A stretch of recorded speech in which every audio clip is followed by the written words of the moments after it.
हमारे व्यस्त जीवन में ईश्वर की आवाज़। जो आध्यात्मिक व्यक्ति है वह पवित्र आत्मा के अधीन है, और जो पवित्र आत्मा के अधीन है वह कभी अनाथ नहीं होता।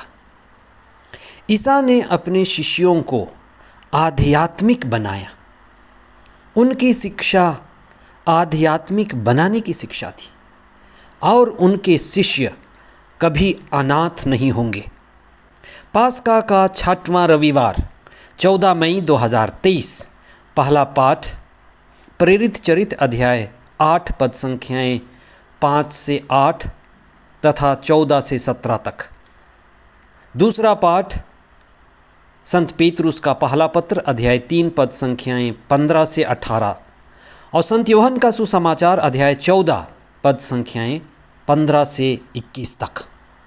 जब कोई व्यक्ति मर जाता है और बहुत बार डॉक्टर उसे प्रमाणित करता है कि व्यक्ति मर गया, और उसके मरने का कुछ कारण लिखता है, बीमारी से, कोई खास बीमारी से मर गया, हार्ट अटैक हो गया, या उम्र के कारण मर गया, कोई ना कोई कारण लिख देता है जो किसी प्रमाण पर, अनुमान पर आधारित होता है।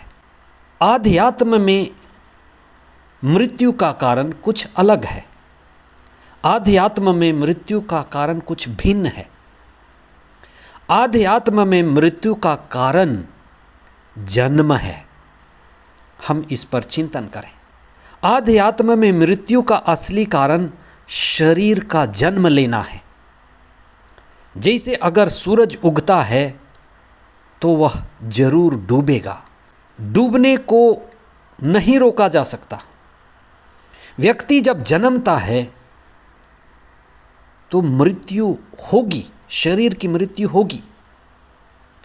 पर जो व्यक्ति आध्यात्मिक है और जो व्यक्ति ज्ञान में, चेतना में, आत्मा में आध्यात्मिक हो गया, वह मृत्यु के आगे निकल जाता है, आत्मा में हो जाता है, आत्मा के अधीन हो जाता है।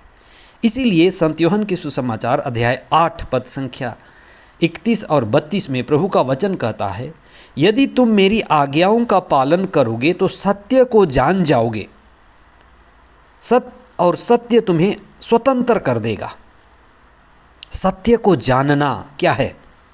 सत्य को जानना स्वयं को जानना है, और स्वयं को जानना ये है कि मैं शरीर नहीं हूँ, उसके आगे हूँ, मन नहीं हूँ, उसके आगे हूँ। तो मैं कौन हूँ? मैं आत्मा हूँ। और यही अंधेरा व्यक्ति के अंदर छाया हुआ है, यही अहंकार हमें घेरे हुए है, यही अज्ञानता से हम बंधे हुए हैं।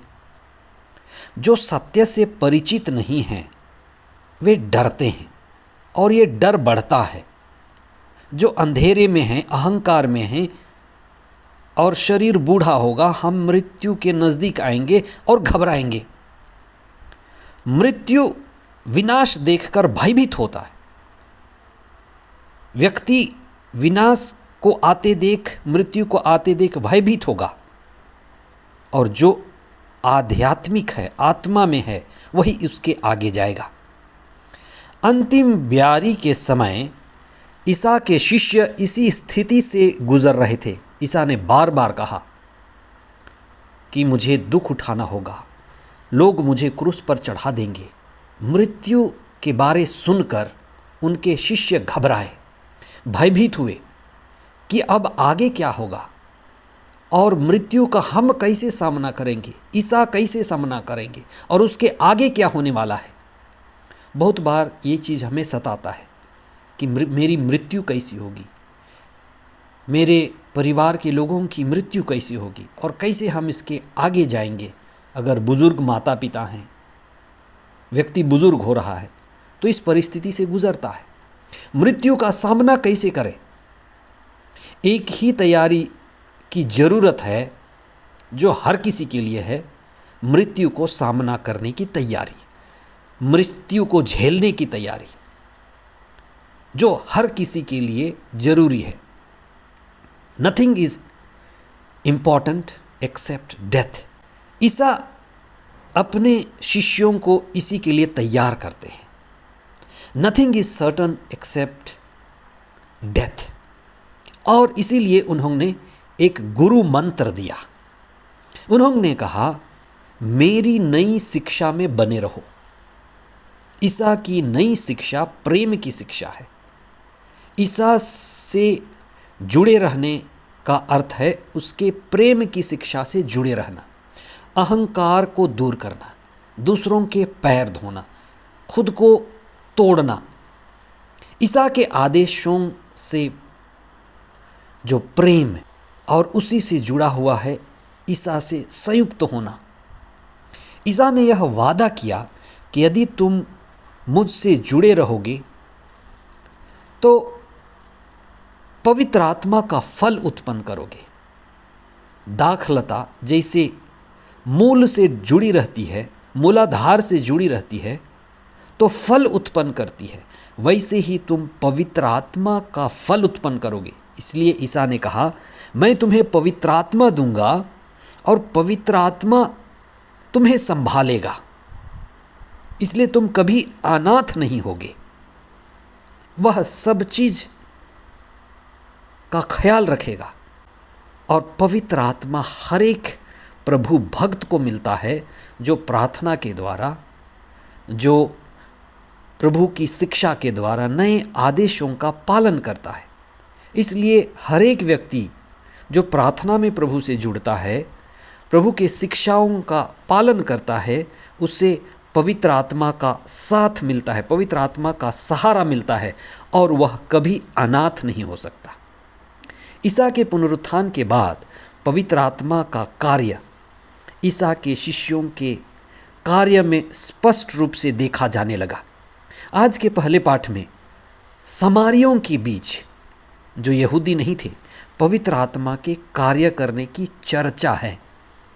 वहीं दूसरे पाठ में पेतरुस सभी प्रभु भक्तों को ईसा की शिक्षा देते हैं कि किस तरह से सभी ईसा की नई शिक्षा के साथ जुड़े रहें।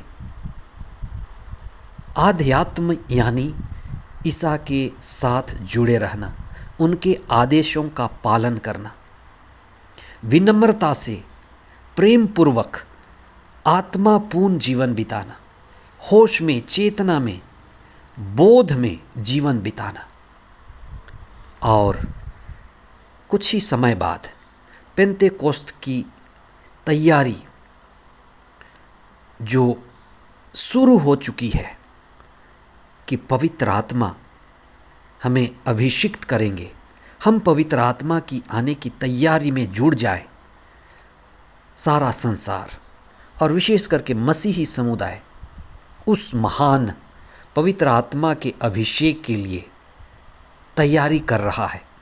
कुछ ही समय बाकी है, इसलिए आने वाले दिनों में आप विशेष रूप से पवित्र आत्मा के आने के लिए प्रार्थना करें, पवित्र आत्मा की संगति में रह कर के प्रार्थना करें और पवित्र आत्मा के अभिषेक का अनुभव करें। आमीन।